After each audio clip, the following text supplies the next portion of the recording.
Skal du prøve å komme deg opp nå, eller skal du bare ligge der på gulvet? Jeg klarer ikke å reise meg nå. And that's always fun.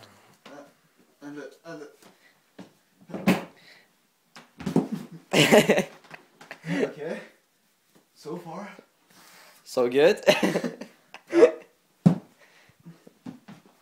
Det der altså, jeg begynner å lure litt på hva folk hjemme tenker når du ser dette.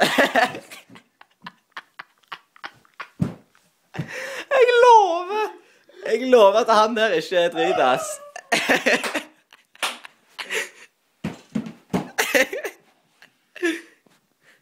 Holy shit, det gikk. Han er bare jævla hyper, og han får ikke peiling på hva han skal gjøre. Nå klarer jeg å reise meg. The big question. Will he rise? Rise, alright.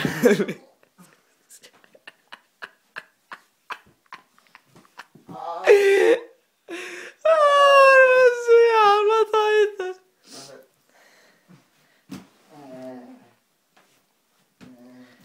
1, 2, 3, kan man si, men. Be til alle, du. Nei.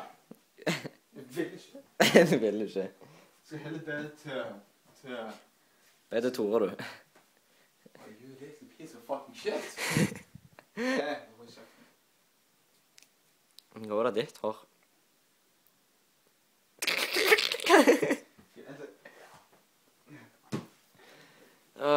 Ja. Brettene er den, du. Skal vi brenne hele bokser? Ja da, gjør det.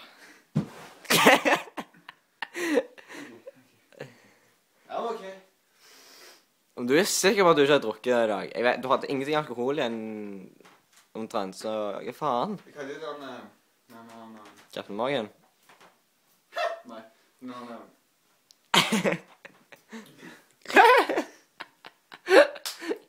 Han er helt vekke nå. Han klarer ikke å huske det til.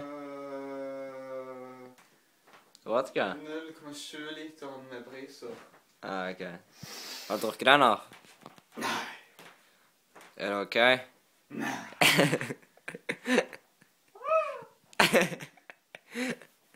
Nå stemmer. Jeg skulle ta anhøringer. Ja, kom her, Simon. Dette kan jeg bare gå bra.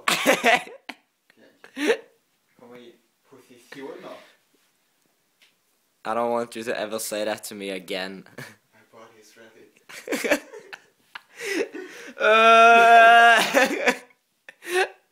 Ja vel, senga rett der, Simon. Ja, det er langt vekke. Ok, 3, 2.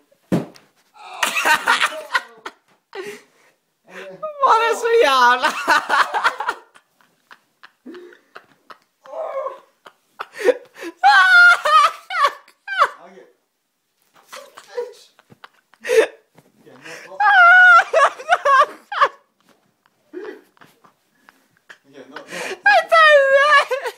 Nå skal vi gjøre dette her. Hvordan mange år for voldsex, som sa du?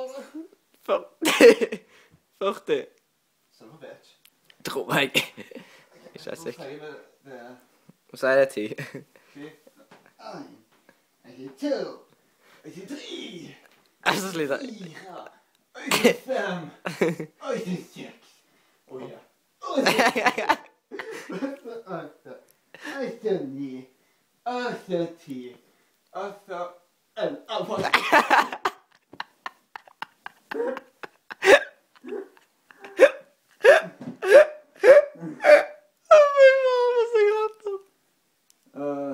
Vi må runde av der, Simon. Jeg har problem. Hva da? Jeg er strøk på gulvet igjen. Next episode. Klarer Simon å komme seg opp? Å nei, vi gjør oss det nå vel. Ok.